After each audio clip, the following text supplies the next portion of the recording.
Thank you, Nathan. It was beautiful. That will be one of many beautiful feelings you'll have here today. We're now pleased to hear from President Russell M. Nelson, President of the Quorum of the 12 Apostles, and his wife, Wendy. At the conclusion of their presentation, we invite you to visit the Expo Hall, attend a class, but we want you to rejoin us here at 2:15 to hear from Sister Sherry Dew, Vaisi Kahima, and Reno Mahe. President and Sister Nelson, we invite you to the stage and welcome to our home. And we have a big family for you.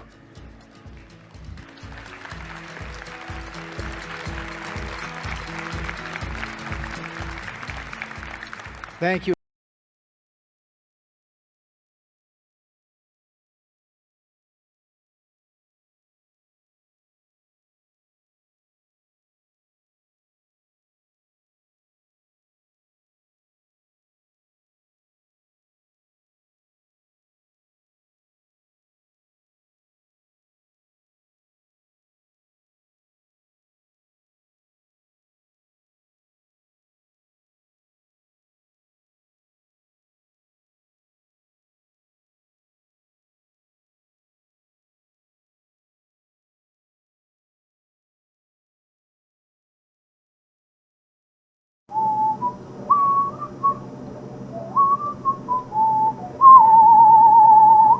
Travis Wayne Goodsell.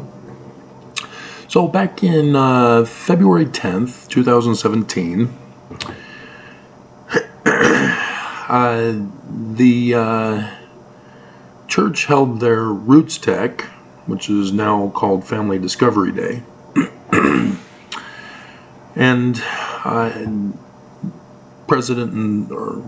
was president of the 12. President Russell M. Nelson and his wife were the guest speakers at that event. And I was invited by a guy and his wife who had pretended to be my friend. But when the chips got down for me, he had betrayed me and abandoned the so-called friendship that he pretended to have with me. And it's not hypocrisy as much as it's probably ironic that he had gone on to publish one book because he went to a self-help seminar in which the guy who was taking their money and telling them that they can get rich too was saying that all they needed to do was do one book about themselves and sell themselves and they'll be rich like him, who does all these seminars across the nation, if not the world, collecting people's money as he goes from place to place, making a living off of it. And despite the obvious con of such self-help things, he had done the one book about his life, about how he was in a gang in Southern California and involved with pornography. A gang with pornography?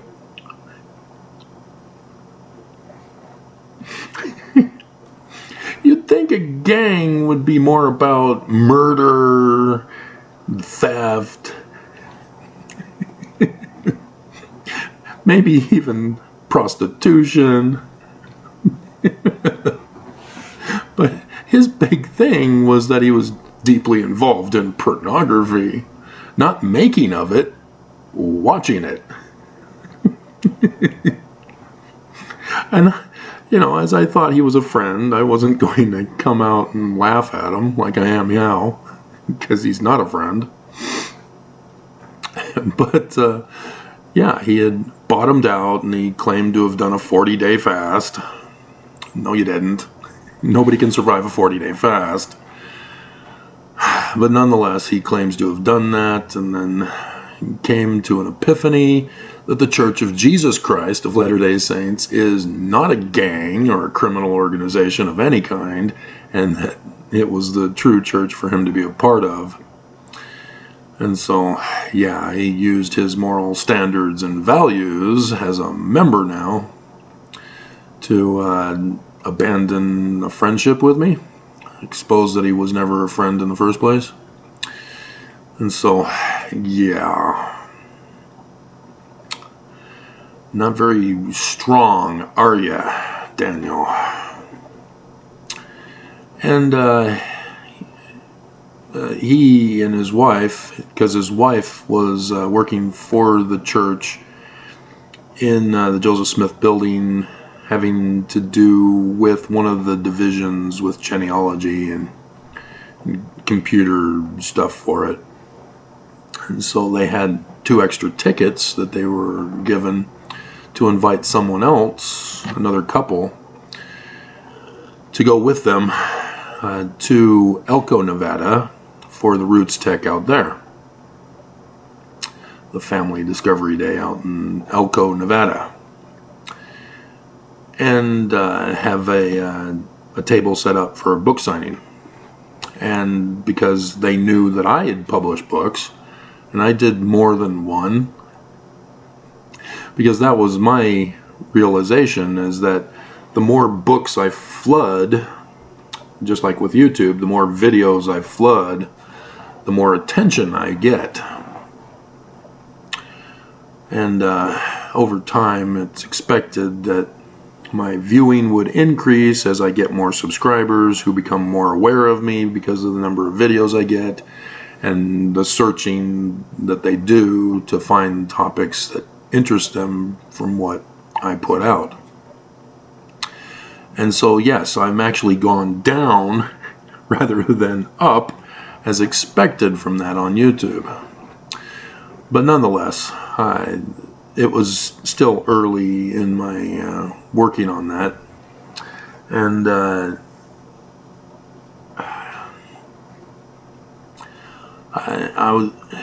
I was not able to, I was still trying to figure out the algorithm systems of the different websites and sites and such like that.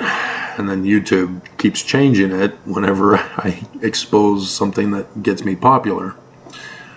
But yeah, this was when Elko had their big massive flood that made the news.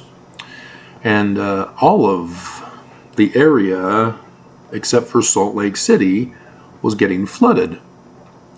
So all around, from east, north, south, and west, was flooding, except for Salt Lake City, where Russell M. Nelson and his wife did their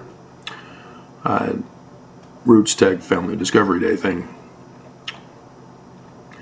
And I had, since November 4th, 2016, recognized that we're in the latter days because of the total solar eclipse that was announced on Fox 13 News Utah for the 21st of August 2017. And so I had been searching for signs in the heavens from scriptures, and I had found the 23rd September 2017 sign in the heavens of Revelation chapter 12 verses 1, 2, and 5. And I didn't realize it was 5, though I was still trying to figure it out, because it seemed like 5 was a combination of a couple of different signs in the one. God sitting on his throne was throwing me off, and so I wasn't sure if that was I'm still brand new to this and am the foremost scholar in the particular field, and so if anybody's going to find it, it's going to have to be me, because nobody else would figure it out. And sure enough, nobody has, because everybody had, well, there's one guy, and I think he's the one that helped spread it around to other people who had found that same date, but for just Revelation chapter 12, verses 1 and 2. He didn't include chapter 5. And he never did find the other two signs that were listed there, nor did he catch on that Elko, Nevada's flooding is also in that same chapter, further on in. And as it was a partial lunar eclipse on the 10th, that Friday, we were driving in the heavy rain as she was driving very, very fast to this event. And they had given me enough advance notice because, as it turns out, I needed to spend quite a bit of money to go to it. And they weren't concerned about my financial situation. They just made it clear they aren't going to help me financially. I'd have to cover all the expenses. They were just going to provide me with the complimentary hotel room for me and my wife at the time. And anything else I would have to pay for, like dinner at a restaurant that has no price listing, as I'm unclear as to how much it was going to cost, and that it was going to be expensive. I thought it was just going to be a regular restaurant with regular prices, and so there's some problems that they didn't want to tell me that they should have told me, because they knew we were poor, but nonetheless I was able to cover it. And I wasn't allowed to give a speaking presentation, only Daniel was, for his one book. And I was given a booth that was clear out in the back, away from the other booths. And I had assumed they knew my publications, and so I was preparing to present some Mormon version stuff of my publications. I wasn't anti-Mormon. I knew things because of my education and my experience, things that other Mormons didn't know. And apparently that it became something I would later learn at the end of that year is contrary to the teachings of the prophets. That Joseph Smith is true? What? What are you talking about? And so as the time got closer, they then began to, you probably should stick to publications that are on the theme. Wait a minute. I've already been preparing. I've had to buy the books that I'm going to give away for free. And having to pay for other stuff, for presentation stuff, that very expensive to do a book signing. And and so it eventually worked out, and it was fine enough.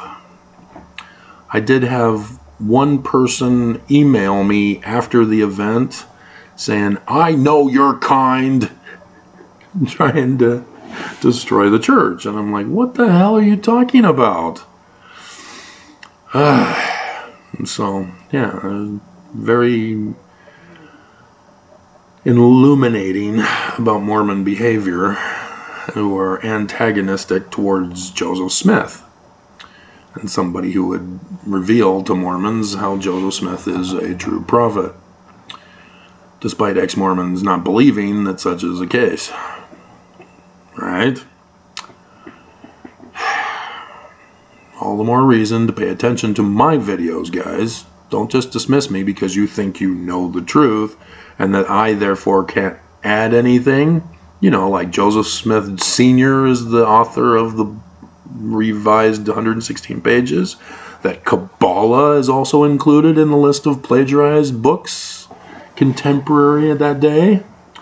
Those kind of contributions, the real church history. But yeah, you think you know it all, don't you? And you think you've got it all figured out, that it's all Joseph, he's the bad guy, and Brigham Young had nothing to do with it. He's just, just a true successor who's just having to follow orders. Dumbasses. Dear God. You're helping the church, not trying to convince other people that it's wrong and they should run away from it. You're fighting the wrong argument. You're fighting a misinformation argument.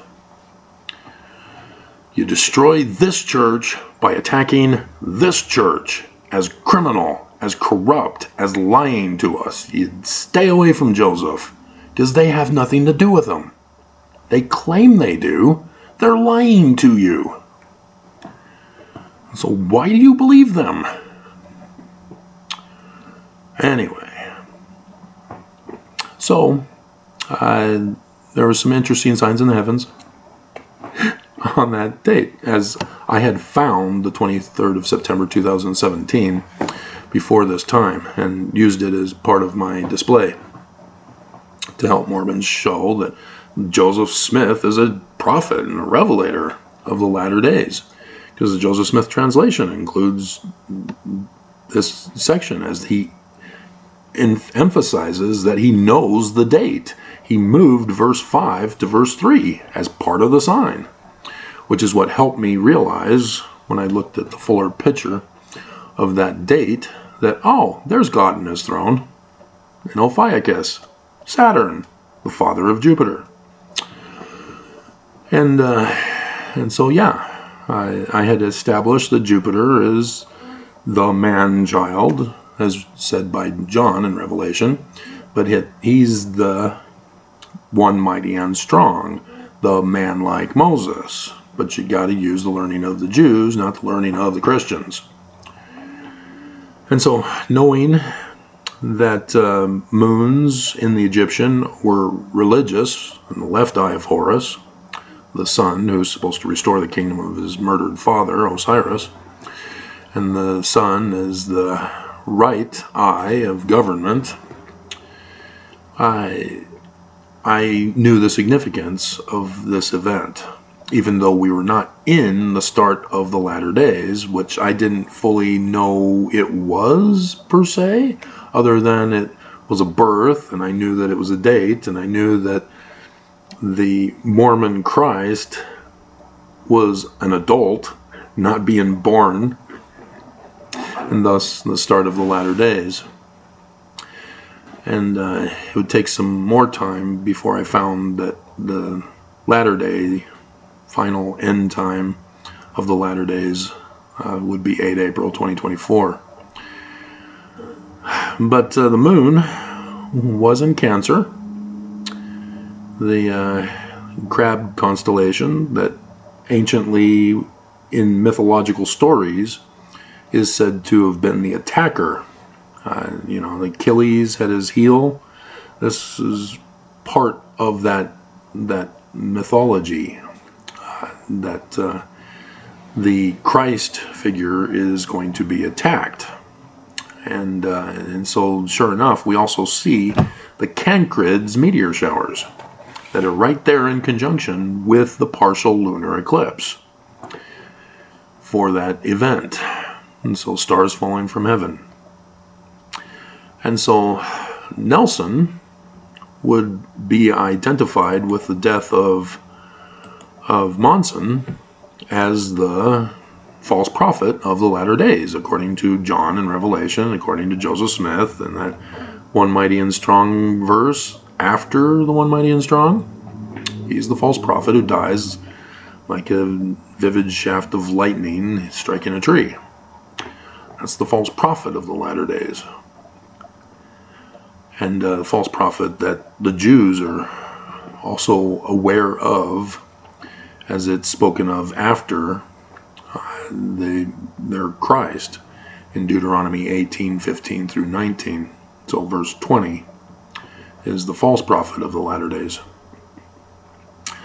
And so I didn't know it at the time, but because of the event and because Nelson had attended the Roots Conference as the speaker, I had suspected and had to plug it into a theory to be tested that Nelson was Mars. And I would come to find out, sure enough, not only was Mars at the top of the scales of judgment on the night that Monson died, meaning that he's now the judge,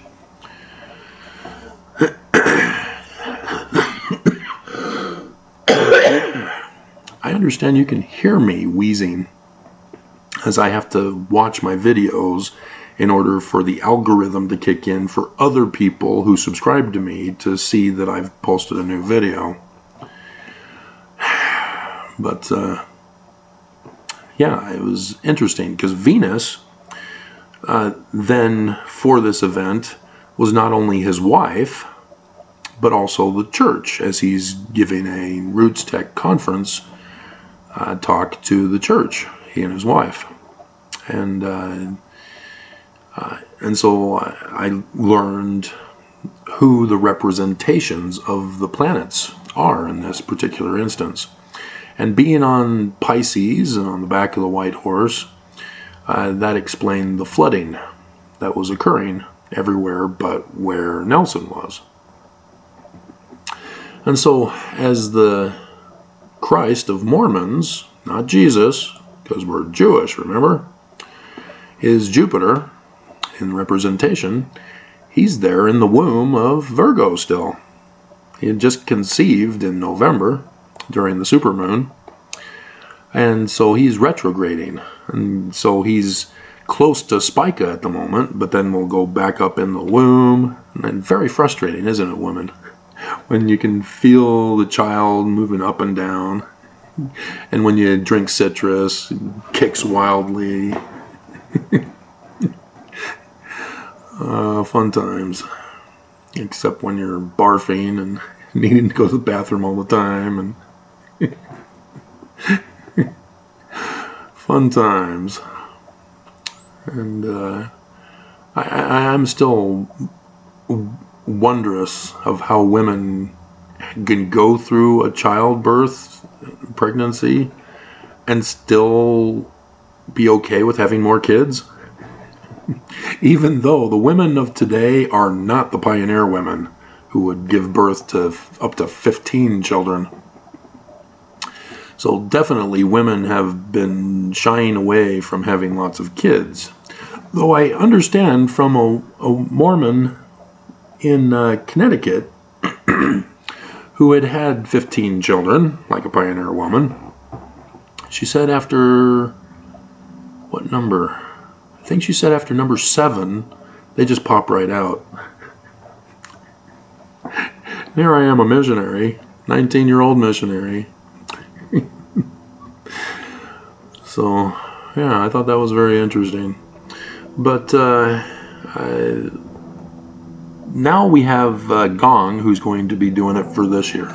And it's today and tomorrow. And so tonight, he'll be doing his little talk thing, isn't it? Or is it? It's the 4th, so that's tomorrow. He'll be doing his talk.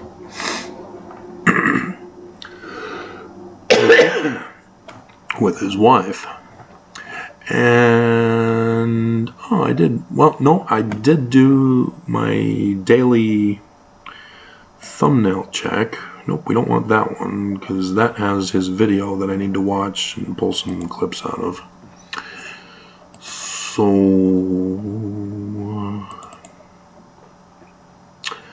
it would be this one, and it would be for the 3rd.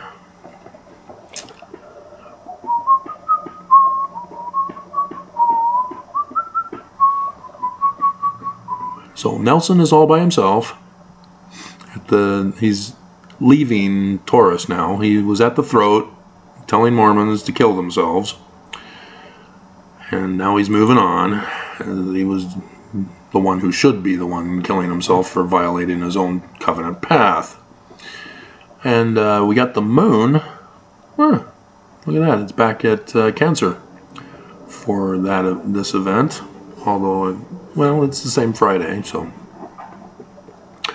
And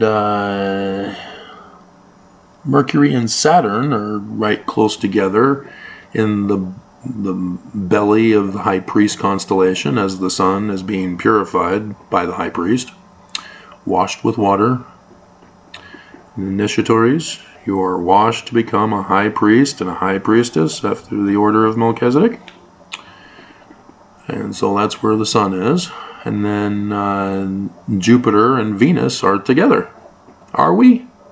Are we Mormons? Or are we far apart? Yeah. And so, yeah, I thought that was a kind of an interesting comparison, but I'm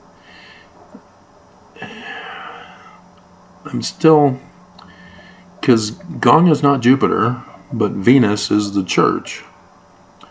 And so there is no representation for Gong. He is not connecting with the church at all. But again, the moon is back with Cancer, though there is no Cancrid meteor showers this time. But there are the Leonids and the Virginids that are going on. I still believe they're still going on. But, yeah, interesting. And so Gong would have to be the Saturn or Mercury. Although Mercury I identified as Zedekiah in the first year of the reign of King Zedekiah, king of Jerusalem, put on by a foreign government in that first year of 2017. If you're not paying attention that all of this is coded, it's a government symbol. But in this particular case, as he's in the high priest's position, he is a messenger for Mars. So Gong would be a messenger for Mars in this particular case, but they don't have his wife companion with him. And so it's the father of Jupiter who is with Gong in this particular case, and so thus that would be him, Mercury, in the High Priest constellation. So, isn't that cool? But Mormons are apparently listening to their true Christ and ignoring Gong this weekend. Right, Mormons? Is that what it means? Right. So, yeah. I mean, it is difficult to grasp. I mean, when you realize the church isn't true, you have to also realize I don't need to wear my magic underwear anymore. I have to go buy other underwear. And what do I get? I don't know. For women, it's easier. Panties and a bra. But for men, do I do boxers or briefs? Or do I go commando? I don't know. What's cool? What's not cool? Do I stick with whitey tighties or do I do colored? And then how do I handle it with the laundry? And so yeah, there's that, but then there's also, wait a minute, they said Jesus is our Christ. They're lying to us, and thus Jesus is not our Christ. And then you go back to Joseph Smith again and you realize, oh, he was already warning us that Jesus is not our Christ and calls him the abominable Christ because of Christians' anti-Semitism by replacing the Jews. And so, yeah, it can be difficult to comprehend a Jewish Christ for Mormons who, even though they've left the church, know that the church isn't true anymore. The concept that Joseph could actually be right is still a difficult thing to grasp as well. And the Jewish Christ is mortal, a human being with mortal parents. He's not some supernatural entity with magical powers of strength and omniscience, omnipotence, and what was it again? It's all-knowing, all-powerful, and all-loving, benevolent. But I thought there was all-knowing, all-powerful. I thought there was another omnipresence. He's everywhere. Yeah, that's it. Omnipresent. And logically, it's unsound. That's where I'm coming up with this, is because there's an actual argument that debunks this non-existence. But it doesn't stop Christians from denying logic and the Socratic method to maintain their false belief systems, just like Mormons with their spiritual witness. And so, yeah, it's difficult because, I mean, it's bold for the Jews, and then Joseph Smith on top of it, who adds to it. He adds prophecies about the Christ, whom Joseph says is not only going to be a mortal human, he's going to be Mormon from the great and abominable church that usurps Joseph's church, which is Brigham Young's. And that's bold, because there have been people who've claimed that they knew the date for the latter days and Armageddon, and they've all been wrong. And the Seventh-day Adventists were one such group that, despite being wrong, they then redefined and reinterpreted the latter days, so that he's just a spiritual thing. And thus they still exist as a church. But even Joseph Smith Sr. was a part of Nathaniel Wood's New Israelites, that the Wood scrape destroyed his church because the prophecy didn't come to pass, except for the militia who came in and broke up their organization as they were meeting that night to shelter from the end of the world that was supposed to happen. And so it doesn't seem likely that Joseph Smith Sr. was a part of that.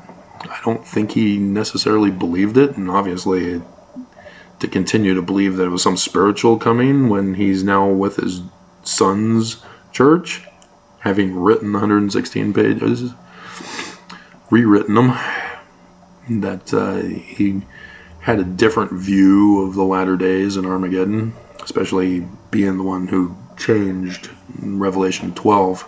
It wasn't Junior, by the way, to move verse 5 to verse 3. And when Sidney Rigdon was able to get paid for his services in writing the major portion of the Book of Mormon. And so when you know the church history, some of these other things become, wow, that's kind of cool. Huh. And so, yeah, he knew all this because of the New Israelites with their Jewish mysticism, Jewish Kabbalah, as well as the York Rites Freemasonry involves similar, parallel stuff, because they also believed in a bloodline of a human mortal Christ who would restore the kingdom of David in America. And so that knowledge was passed on to create this church when 9/11/1826 occurred in Canandaigua, New York, where Senior was the master mason and was responsible for completing the book and getting it published and rescuing his fellow brother of Freemasonry. So, yeah, lots of stuff that if you're not paying attention to my videos, you're going to miss. But it's sad because I did the other video, which is doing fairly well with views. And but it's something that should have been oh yeah, when the church is holding these conferences trying to inspire Mormons to work on their family history and do genealogy work and then do the temple work for them, Mormons are not catching on that the church requires payment, tithing, in order to do the work for your dead ancestors. But ex-Mormons and Christians, they're all arguing with the church about whether the one passage from the New Testament is actually about doing posthumous baptisms, not fully grasping the bigger ramification that the church requires Mormons to atone to Jesus, pay Jesus the ransom debt in order to save their families, as well as save themselves. And I know we all watch the movies and TV shows. Not all of them are rated R, forbidding you to watch them. I watch them. I learn a lot. But, yeah, it's actually going on in the world. Where you go to third world countries, that's their economics. You kidnap somebody, you contact their family, and demand a ransom payment. And then there's no guarantee they're going to get their family member back. But that's how these people make their living, is through kidnapping and asking for a ransom payment. And that's exactly what the church is doing. And in this case, they're not holding your family hostage who are dead, because they're not the true church. They're claiming they are the only ones through whom your family can be saved as long as you pay the ransom. This is even more atrocious. Because if you don't pay the ransom, it doesn't matter. The family is still going to be dead. And that's what